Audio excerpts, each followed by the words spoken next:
Rapaziada, após a goleada do Mengão, o Neto e toda a bancada debatem sobre esse jogo e sobre a possibilidade de Flamengo ser campeão. Será que o Flamengo é o time a ser batido? O Neto conta pra gente. Se liga. É Pitome. Aqui, velho. Aqui você tem que correr e ficar. E esse é danadinho. Esse é danadinho. Vamos lá. Pra eu voltar depois pro Corinthians, mas uma pitata. Vamos lá. O Flamengo é o time a ser batido. Pra mim, o Palmeiras. Pra mim, o Palmeiras está na frente. Mas essa goleada mostra a grandeza do Flamengo incrível. Quesada, Tel, Marília Ruiz e Godoy. E fez 5-0 num time que não é um time de esquina, né? Todo mundo fala do Fortaleza, mas Fortaleza... Não tá legal, não tá legal. Não tá legal. Tempo, hein? Mas é um time que a gente soube reconhecer no trabalho do Vojvoda uma força do futebol brasileiro que não vive um bom momento. Não, eu continuo com a minha opinião que os dois grandes times do Campeonato Brasileiro são Palmeiras e Flamengo. Não mudo isso. Não, eu acho que Flamengo, Palmeiras, Cruzeiro, tem que ficar de olho. Olha o time do Alê. Bragantino, o Alê Goiás. Goiás, Alê, mostra o filho do Theo. Líder da Série B. O moleque bonito, rapaz? Sei lá. Tá cabeludo. Principalmente de carro. Voltando pro Center. Não, agora é o seguinte, o Flamengo é líder, mas o Flamengo não joga mais antes do Mundial. O Red Bull Bragantino joga e o Cruzeiro também joga antes do Mundial. Eles jogam no dia 12. Dia 12 a gente tem a última rodada, aí para tudo. Cruzeiro e Vitória, se eu não estiver errado.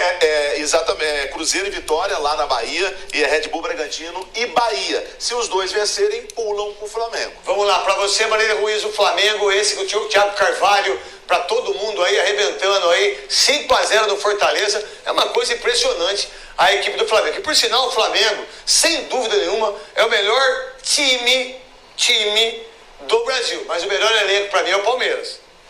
Então, Neto, o Flamengo ainda na gestão Felipe Luiz e também nos últimos técnicos que passaram, ele sofre um pouquinho de instabilidade. Então essa semana se classificou na Libertadores com 1-0 sofrido, contra o pior time do Corinthians campeonato. sofre do quê? De tristeza profunda. E o Grêmio? Não, o Grêmio agora... Tudo bem. Não, só tô dizendo que a sequência do Flamengo, ela é pontuada. Eu sei, mas sim, eu queria que você pudesse me ajudar. O que nós temos sofrido? Quer um abraço? Não, um abraço. Posso te ajudar com um abraço? Um abraço. Um abraço, mundo. Um abraço. Se o Flamengo tá com estabilidade, eu acho que abraço. Acho que nós, a única coisa é um abraço carinhoso, nós três.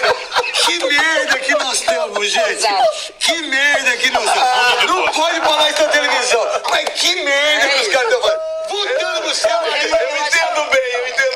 O Flamengo, ele desde que começou a temporada pra valer, que foi a partir de abril, ele, por exemplo, fez uma Libertadores que dá a ele um problema. Amanhã a gente tem o sorteio das oitavas de final e o Flamengo foi segundo do seu grupo. Sim. Vai aparecer pro Flamengo muito provavelmente, se ele não pegar o primeiro do seu próprio grupo, que ele foi melhor, né, a LDU, ele vai ter um problema nas oitavas de final. Então temos também amanhã o sorteio da Copa do Brasil, também com potes liberados. O Flamengo tem um elenco mais numeroso, tem um Mundial de Clubes com muita expectativa num grupo acessível, diferente do grupo do Botafogo, por exemplo, para se classificar na primeira fase. Então é essa sequência do Flamengo que dá ao torcedor, às vezes, a vontade de vaiar no Maracanã. Essa semana eu estava no Rio de Janeiro, para ganhar do Tátira na Libertadores em casa foi difícil. E agora o Flamengo vai decidir sempre fora, porque ficou em segundo do seu grupo. Sim. Então, acho que o Flamengo é grande favorito, um dos grandes favoritos no Campeonato Brasileiro, mas sempre o mata-mata pontua o meio da semana do Flamengo, diferente do que acontece com outros clubes. Pra você, o Flamengo, acho que o único time que briga com o Flamengo brasileiro é o Palmeiras. E o Palmeiras tem uma vantagem. Olha, o Cruzeiro. Não, tudo bem, o Cruzeiro pode chegar também. Mas assim, vou botar o Cruzeiro também. Mas lembra quando a gente falou aqui no domingo passado? Olha, se o Palmeiras ganhar 7 pontos, Abriu. Quem tá na frente? Flamengo e o Palmeiras é quarto. Mas o Cruzeiro, o Cruzeiro que o Theo falou, venceu o Palmeiras e o Flamengo. Na sua casa, mas venceu. Tem 6 pontos contra esses times. Mas a gente nunca colocou o Cruzeiro nisso. Não. A gente tá colocando ela agora por causa dos jogos. Meu querido Godoy. Desses 4 clubes aí, o interessante são 2 técnicos brasileiros, 2 técnicos estrangeiros, né? E, coincidentemente também, são clubes cuja administração bem feita, né? São administrações que o presidente não necessita da ajuda do clube. Ele que manda, do Cruzeiro. Do clube. Não necessita do caixa do clube, né? Então, coincidentemente, então mostra, a receita tá aí, é fácil seguir. Difícil é ser decente, né? No comando de um grande clube no futebol brasileiro. Mas o campeonato ainda é longo. 11ª, né? Faltam poderemos ter 27. Poderemos ter 27 surpresas aí depois da janela de contratação e do Mundial de Clubes. Vamos lá, volta. O Flamengo sobrou. O Flamengo sobrou. E é engraçado pensar num time que era criticado quando estava em terceiro lugar ou em segundo lugar, porque era um time arame liso. Um time que circulava e não conseguia infiltrar. Mesmo tendo o segundo maior número de finalizações certas, o maior número de gols do campeonato, ainda que a gente possa olhar, o Flamengo tem 24 gols e desses 15 foram em 3 jogos, dos 11 totais. Das 11 rodadas, 3 jogos registraram esses 15 gols, mais da metade, né? 2/3 dos gols do Flamengo. Mas é um time com uma capacidade de jogar que é indiscutível. Quando está bem, é imbatível. O Flamengo circula a bola, tem o Maracanã a seu favor e controlou o Fortaleza de maneira inquestionável. 5-0. Podia ter sido mais. É isso aí, galera. Comentaristas aí analisando essa vitória expressiva do Flamengo, né?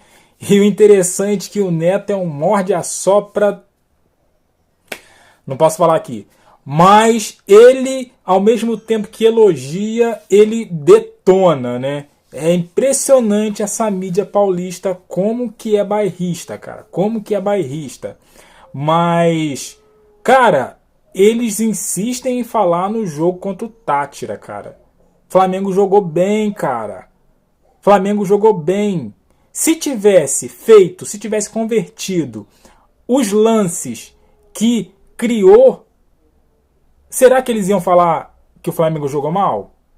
No mesmo jogo, cara, como que o povo não enxerga? Ou pelo menos não quer enxergar, né?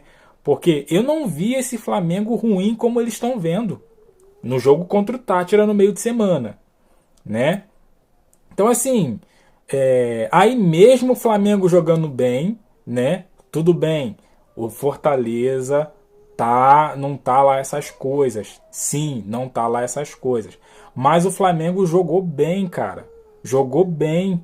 E converteu as chances que teve.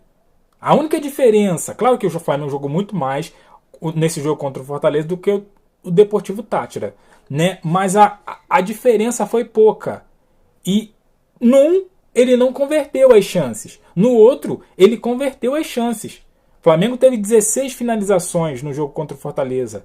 Colocou a bola na direção do gol em 13. Em 13 finalizações. Então, assim, o pé dos jogadores nesse jogo de ontem estava calibrado. Então, assim, essa mídia é muito bairrista. No mesmo tempo que elogia, dá aquela mordida, né? Então, assim, o Neto é desse jeito mesmo, né? Ele elogia e desdenha, mas fazer o quê, né?